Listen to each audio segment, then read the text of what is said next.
This is Under Review, the show that talks about Colorado sports with a sprinkling of national sports stories as well. I'm Jordan Long. The best college football team, or program, I should say, in Colorado is not CSU. It is not CU. Of course, we know they only won one game, and now primetime Deion Sanders is their coach, and it's definitely not Air Force. It is the Colorado School of Mines, located in Golden, Colorado. Now, this team went an impressive 9-0 in Rocky Mountain Athletic Conference play, the RMAC. Now, this team actually started the season 0-2. They were off to a slow start. Since then, Colorado School of Mines has won an impressive 13 in a row and are into the Division II championship game. Looking at their regular season, though, Mines didn't start out well. Like I told you, they lost their first two games, but it was a combined 6 points to Grand Valley State and Angelo State. So 6 points, and you're thinking, well, you know what? Maybe they'll get better. They should have probably won those games, but 0-2 is not the start they envisioned. But hey, you know what? It doesn't matter because they went 9-0 in Rocky Mountain Athletic Conference play. Going into the Division II playoffs, they sat at 9-2. And in fact, Colorado School of Mines was the number 2 ranked team in the Super Region 2 in the NCAA Division 2 playoffs. Angelo State, though, was ranked number 1 in the region. In the first round, it was a rematch, or should I say, a match against their RMAC rivals, the CSU Pueblo. So that is CSU Pueblo. But CSU Pueblo was no match for Mines as they drummed them 45-14 at home. In the second round, Colorado School of Mines faced Minnesota State, and this was actually a closer game. Minnesota State cut the lead, that is the Colorado School of Mines lead, to 48-45, and that was only with 1 minute and 32 seconds left.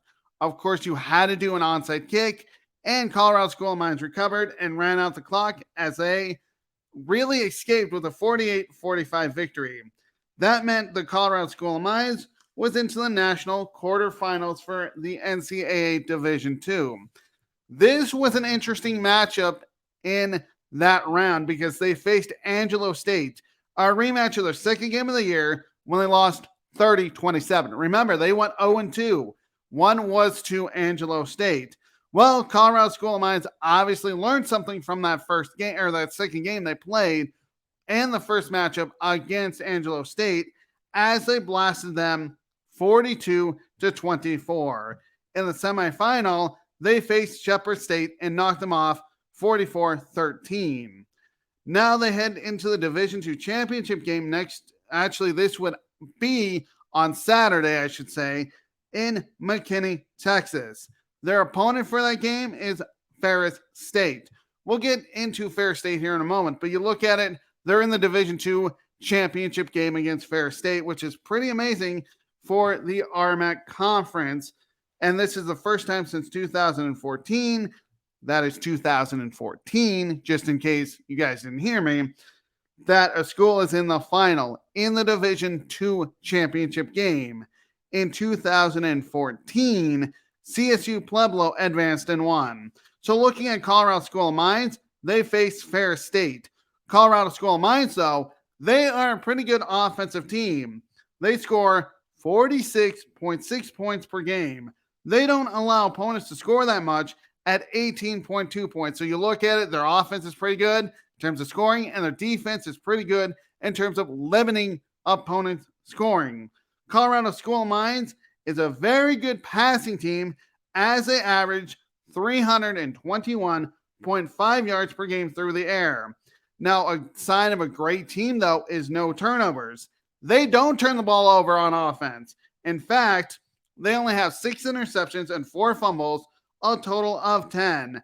Now, if you look at Mines' defense, they play really well. Teams have a difficult time passing and running the football on this team. They only give up 218 yards through the air, and honestly, teams cannot run the football at 85 yards per game on the ground.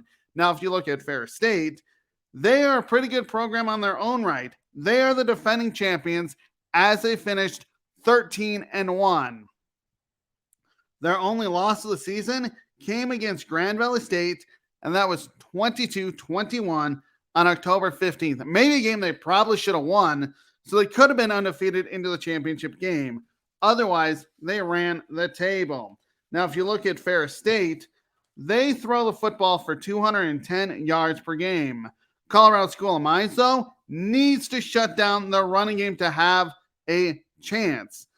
And you look at it, I mean, they are a running football team, but that's the only way they're going to be successful is if Colorado School of Mines, who only gives up about 85 yards per game on the ground, stops Ferris State's running game. Sure, you can pass for all the yards you want, but that's only if you're behind. But the way this game is going to be won really is the running game of Ferris State versus the rush defense of Colorado School of Mines. Now, I really look at this game as it really comes down to third downs. Colorado School of Mines converts third downs at 46.3% of their third downs. Ferris State, on the other hand, is at 41%. This should be one great game, and Colorado School of Mines is looking for its first Division II football championship as national champions. So if they win it, great for them. And if they do win it, it would look really good for the Rocky Mountain Athletic Conference. For Ferris State, they're looking for back-to-back championships. Now, that would mark the first time since 2015, that is 2015 and 2016, that a team has won back-to-back. If you're wondering who won it in those years, well, that was Northwest Missouri State, and that team won it in 2015 and 2016. Kickoff for Colorado School of Mines versus Ferris State is actually tomorrow at 11 a.m. Mountain Time. You can check out all the action on ESPNU, so good luck to both teams. We're going to move on to the Colorado Rockies. Of course, we know it's free agency in Major League Baseball. Some players stay with their current franchises with a new contract. Aaron Judge is one of them. Others leave and find new homes. Of course, this is a time for a franchise to build a team they hope will win a World Series. That is the goal, is to say you are number one. The Rockies needed to look at their pitching this offseason.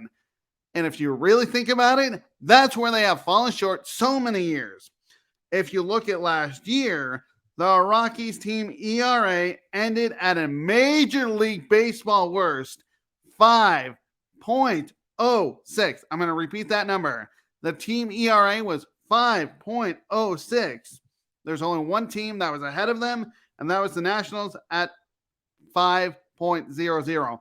Otherwise, every team had a below 5 ERA.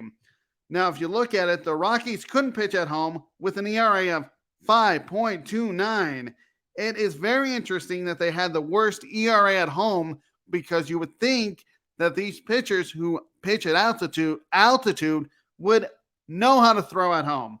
Well, that didn't happen, especially even though they pitched 81 games at home. Well, again, their ERA was 5.29 at home. On the road, their ERA was slightly better at 4.82. Looking at the starting pitching, manager Bud Black, who is back for another year, couldn't trust his starters. He would leave them out too long. I know I've talked about this in the past, but if you look at their starting ERA, it was 5.22. That's where they may want to upgrade, but the problem is the Rockies already have pitchers from last season under contract. This includes ace Kyle Freeland, Antonio Sensatella, and Herman Marquez. Yeah, you could look to sign another pitcher or two for the rotation, but the first three slots are pretty much, taken. Colorado may decide to stand pat. Looking at the bullpen, the Rockies couldn't trust their bullpen last year. Their bullpen ERA ended at a Major League Baseball worst. If you look at the relievers, they weren't very good, at 4.85. Pitching is the main reason the Rockies finished at really a disappointing 68 wins and 94 losses. Of course, this was the fourth year in a row Colorado failed to earn a playoff spot. If you look at the offseason, They really needed to focus on pitching. Of course, they didn't do much, but finally they did something. Pitching, though, would close the gap between them and the LA Dodgers and San Diego Padres. So far this offseason, the Rockies have made one move they hope will improve the arms of the bullpen. Colorado agreed to a 1-year, $5 million contract with Pierce Johnson. Johnson is a Colorado native.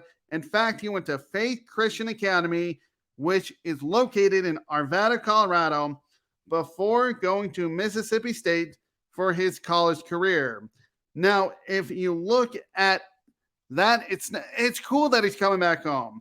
But if you look at Johnson's career, he has pitched for the Cubs, the San Francisco, I shouldn't say football Giants, this is the baseball Giants, San Francisco Giants, and the San Diego Padres.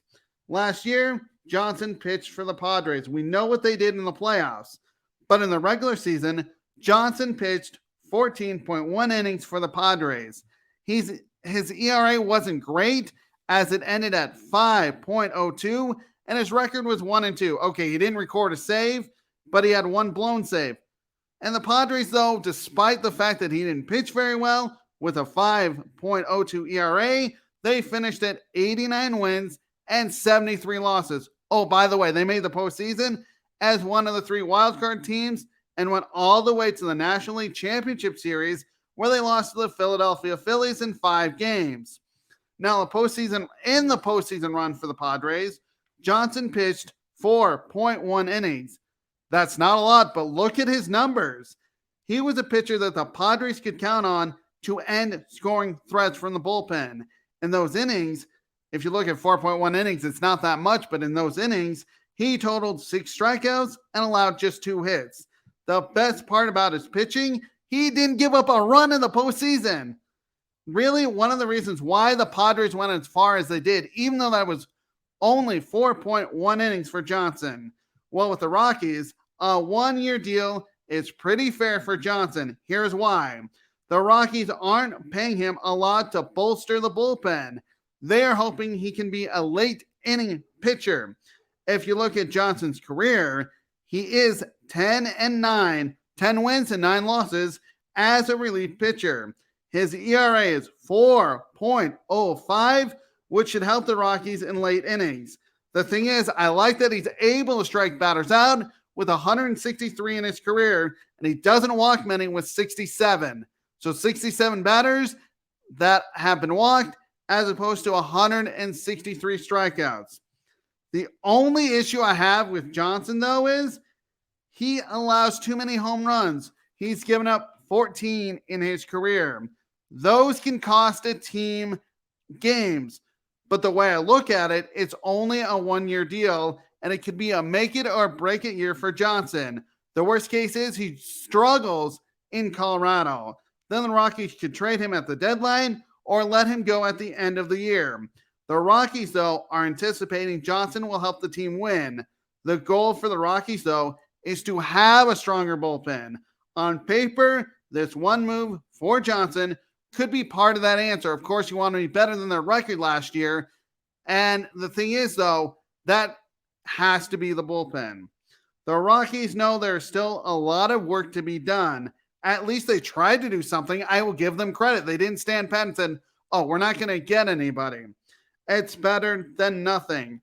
I look at it, though. Could there be another move the Rockies could make? Of course they could be. Of course there could be. This is just the start of something. Either way, though, they look to be better than their 68-94 record. Colorado, though, will start the 2023 season on March 28th when they face the San Diego Padres on the road. That's going to be special for the San Diego Padres because they are the defending, if you look at it, they did pretty well. So this is actually a measuring stick for the Rockies to see in that first series where they are with the San Diego Padres. Because let's face it, the San Diego Padres were the best team in the National League West Division as they went to the championship series and lost to the Phillies. As for the Rockies, they will start their first home series on April 6th when they face the Washington Nationals for a 4-game set. Of course, hopefully they will make more moves, but we will have to wait and see what the Rockies decide to do. On to my NFL picks of the week.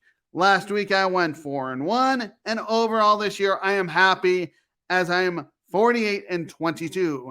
48 games that picked are right and 22 that are wrong. We're going to start with the divisional matchup with the Miami Dolphins versus the Buffalo Bills. The Bills are a 7-point favorite.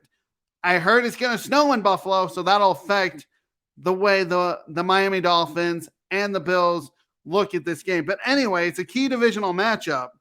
If you look at it, they played in week 3 and the Dolphins won 21-19. Back to this current matchup. If you look at the Dolphins, they're looking to earn a playoff spot as a wildcard team. They're in the thick of the playoff race in the AFC as a wildcard team. The Bills are actually looking to win the AFC East division crown and the top seed in the AFC. The Bills are technically tied. If you look at the records, they are tied with Kansas City, but have the tiebreaker since they beat Kansas City in week 6. The Dolphins, though, they are a tough team to beat because their quarterback, Tua Tagovailoa, and he's difficult to play against because he's a mobile quarterback. Tagovailoa can pass the football, but he can run it as well. So if I look at that, that is really hard. He can pass it and run it. When he passes it, he has 2 dangerous wide receivers. One of the fastest receivers in the game, and Tyreek Hill. And the reason why he's really good is because he uses his speed to separate him from the defensive backs to be open. The other receiver is Jalen Waddle, another great receiver who can catch the ball. If I look at the Bills, their game plan has to be spy Tua Tagovailoa so he can stay in the pocket. Even when he scrambles, that won't allow him to get outside the pocket with a spy. For the Bills offense, they are more of a passing team. I get it. They can sort of run the football, but it's not a big threat. Josh Allen can run the football, and we have seen that. They don't have a big threat at the running back position, so it's really Josh Allen running the football. The Bills will really want to pass the football in this game. That is how they're going to be successful, is if Josh Allen can throw the football. Even though that's going to be a snowy game, it should be a close game, but I'm taking the Buffalo Bills. The Tennessee Titans versus the LA Chargers. The Chargers are a 3-point favorite. The thing I look at this game is these two teams are mirror images of each other. Why? They both like to run the football. That is how they open up the passing game. The Titans use Derrick Henry while the Chargers use Austin Eckler. Both are great. For the Titans, though, they know they can pass the football with Ryan Tannehill. The thing that I look at Ryan Tannehill, though, is do not have the big turnovers. You can't throw interceptions or have fumbles. If there are turnovers, that gives the Chargers offense better field position and will likely put more points on the scoreboard. And you don't want that if you're the Tennessee Titans. If I look at the Chargers, they have a quarterback in Justin Herbert. And if I look at the Chargers wide receiver core, I'm going to take them over the Tennessee Titans. As for Justin Herbert, he has Keenan Allen and Mike Williams to throw the football to, and these guys are key for him to move the chains. If I look at this game, though, as a whole, it comes down to which team can run the football and control the clock more effectively. They both will want to run the football. In the end, though, I think that's going to be the LA Chargers as they win the football game. The New York Football Giants versus the Washington Commanders. Washington is a 4.5-point favorite. I'm surprised it's only 4.5 points because this feels almost like a pick'em game. Here's why I say that. These teams just played to a great 20-20 tie 2 weeks ago. That just shows you how even these teams are. The Giants have to get the running game going. That is going to open up the passing game, and it will keep Washington's defense off balanced. Basically, it's on the legs of Saquon Barkley. Now, if you look at their quarterback, Daniel Jones, he must be smart with the football. Avoid the turnovers. Do not have an interception. Do not have a fumble. Take a sack if you have to. Just do not turn the ball over. A sack isn't the worst thing. Sure, it's field position, but that's the best case scenario. You don't want to have fumbles because that'll give Washington more chances to put points on the scoreboard. For the Commanders, though, I look at their offensive line to protect Tyler Heinicke as the key in this game. If you look at the game in week 13, which was 2 weeks ago, Heinicke was sacked 5 times. That doesn't count the amount of times he was hit and pressured. The Washington Commanders offensive line needs to protect him better. That way, he has time to find his open receivers. I look at this game as which team can convert third downs. And of course, you want touchdowns when you get into the red zone, so that is a key as well. But if you can convert third downs, that will keep drives alive. And I'm going with Washington as I feel like they're going to convert more. The Detroit Lions versus the New York Jets. Now, yesterday, this was a pick'em game, and the line has moved. I should say the line, not the Lions. The line has moved to a 1-point favorite, and that is the Detroit Lions are a 1-point favorite. Basically a pick'em game. The Lions are back in the thick of the NFC playoff race since they have won 5 of their past 6 games. For the Jets, though, they are still alive in the AFC playoff picture. The Lions have a pretty good quarterback in Jared Goff, who is accurate and won't throw the ball into coverage. If he has time, he will throw the football to his open receivers, and that is key because that offensive line of the Lions has to give him that time. And if you look at the Jets defense, they will want to pressure Jared Goff, which will force him to throw it sooner than he wants to, which could be interceptions. So it's really key for the Lions offensive line to give Jared Goff time to throw the football. The other thing for the Lions, though, is to run the football with DeAndre Swift, and he has to be able to gain yards on the ground. Even if it's 3 or 4 yards, at least that takes the pressure off of Jared Goff and his arm. Looking at the Jets defense, you really need to stop the run and create pressure. If you stop the run, that means the Lions will be one-dimensional. Find a way to sack Jared Goff. Sacks could be the difference in field position. For the Jets offense, their quarterback is Mike White, who is dealing with a rib injury, and he's expected to start. One big hit, though, it is kind of a risk because one big hit on Mike White, and he will be out the rest of the game because of that injury. Zach Wilson is going to be the backup, and if I look at that, you have to blitz if you're the Lions because that will force Mike White to hold on the ball longer than he wants to. If that happens, of course, those will be sacks and also fumbles. In the end, though, I look at which defense is better, and that will be the Lions as they get the victory. The Falcons versus the Saints. The Saints are a 4-point favorite. The Falcons are going with Desmond Ridder at quarterback, and they basically benched Marcus Mariota. He hasn't played it down in the NFL, and it's a huge, huge risk. He needs to read the defense as well. If he doesn't and forces the ball into coverage, the Saints defense is too good, and those will be interceptions.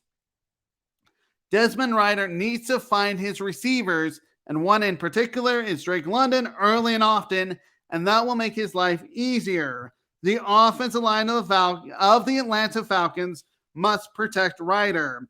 The Saints will blitz, but it's up to the offensive line to give him time to throw the football. For the Saints, though, run the football with Alvin Kamara. Their playbook and strategy is pretty easy.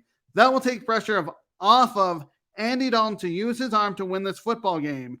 Even when Dalton throws, he can find Jarvis Landry, who is his top target. If you're the Falcons, you have to stop the run and prevent big passes. For both teams, though, keep drives alive is a must. In the end, though, the Saints win the football game. My picks again, Miami versus Buffalo, the Buffalo Bills. The Tennessee Titans versus the LA Chargers, give me the LA Chargers. The New York Football Giants versus the Washington Commanders, Washington. Detroit versus the New York Jets, Jets, I'm going with the Lions, which is Lions, just in case you wanted me to spell it. But it's the Detroit Lions with the victory. Falcons versus Saints, I'm going with New Orleans. I'm Jordan Long. This has been Under Review. Read my blog that I write Monday through Thursdays with podcasts on Fridays at sports-scoop.com. That is sports-scoop.com, as I have a written article Monday through Thursdays with podcasts on Fridays.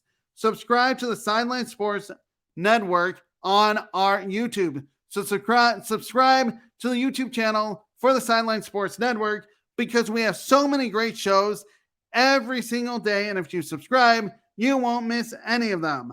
We have shows every single day. This has been a Sideline Sports production.